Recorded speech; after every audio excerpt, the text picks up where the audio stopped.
I am in the Pez Museum in Burlingame, California.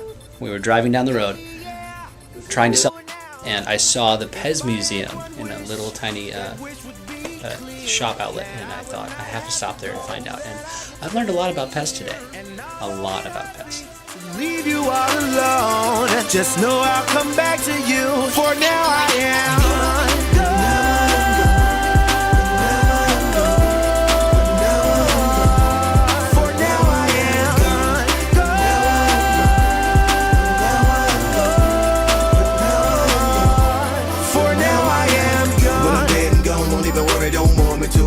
Get you discouraged, keeping your vision blurry, physically, mentally hurting. I know if I'm certain if I'm really resting in heaven.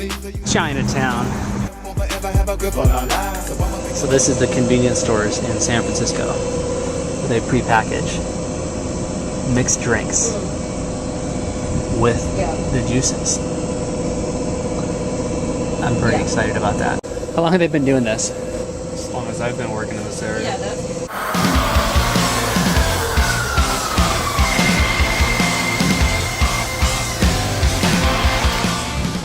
I'm taking the San Francisco train, which is called the BART. And it's a blast. Yeah. We made our mistakes, but we found our hearts. Even though we drift apart, always forever. While the yellow still frames in my head, always forever.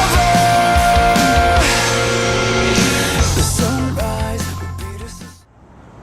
How do you see a sign like that and not want to stop?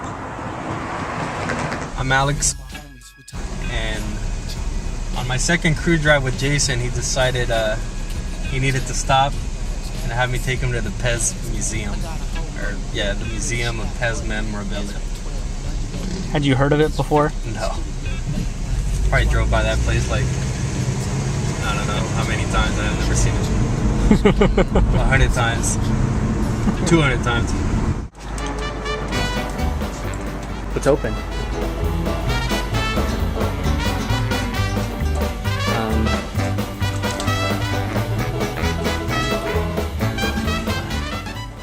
Hello. Hi. This is the Museum of Pez, correct? It is the Burlingame Museum of Pez Memorabilia, yes. How big is it? It's a small museum. We have an example of every Pez dispenser ever made. Really? Okay. I gotta get $3. We gotta go in there. It's only gonna take a minute. You sure you don't want to come? I mean, no. there's a lot of Get that order in. There's a lot of Pez to see. Still. And you can videotape after the tour is over. It comes with a little guided tour. How long is the tour? 8 minutes. 8 minutes. I can do that. That sounds great. There's a lot of Pez in here. Got my own thing now. 1950, evidently, is the first year that Pez came out. And I've learned the history of the name Pez, which has everything to do with pfeffermints, which evidently when you abbreviate is what creates the name Pez. The first Pez to have characters or figures on them were Mickey Mouse and Popeye, right there. This is evidently the most rare of all Pez. It was like a Mr. Potato Head Pez, where you would put the face and mustache, eyes, and all that on. And that's very cool. And these are the original Pez dispensers, the very first, before there were any foods or any faces on them. Looking over here, I heard some interesting stories about the fact that eBay started because of a Pez dispenser. Less Than Jake has a Pez Core album, and it is signed by all of the guys.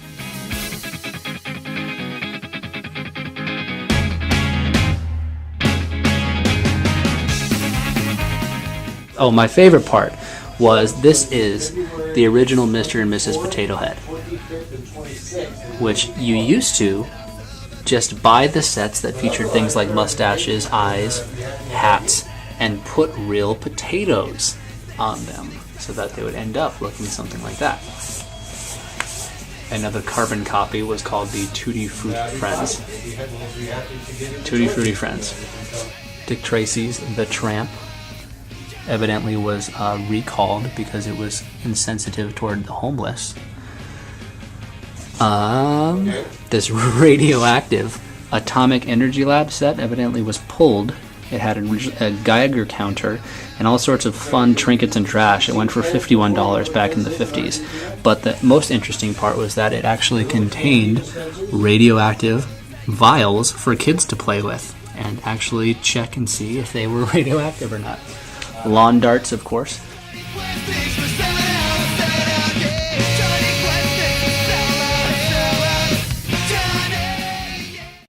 Now, if you want something that's good and hot, just eat a hamburger, it'll hit the spot. You can see 'em on the griddle, gon' flip it, flop. Makes you wanna do the bucket to the hamburger hop. They're open up 24 hours a day, just waiting and hoping all the folks will say, put a burger. So, we were supposed to have dinner, and while we were shopping, I got a call saying that a mysterious stranger from my past had arrived.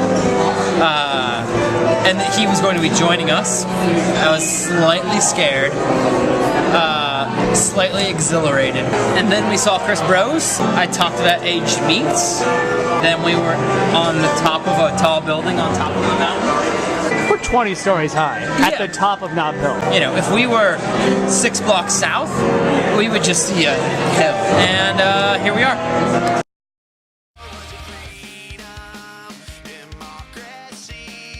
It's the end of January in 2011, and I was in San Francisco this week.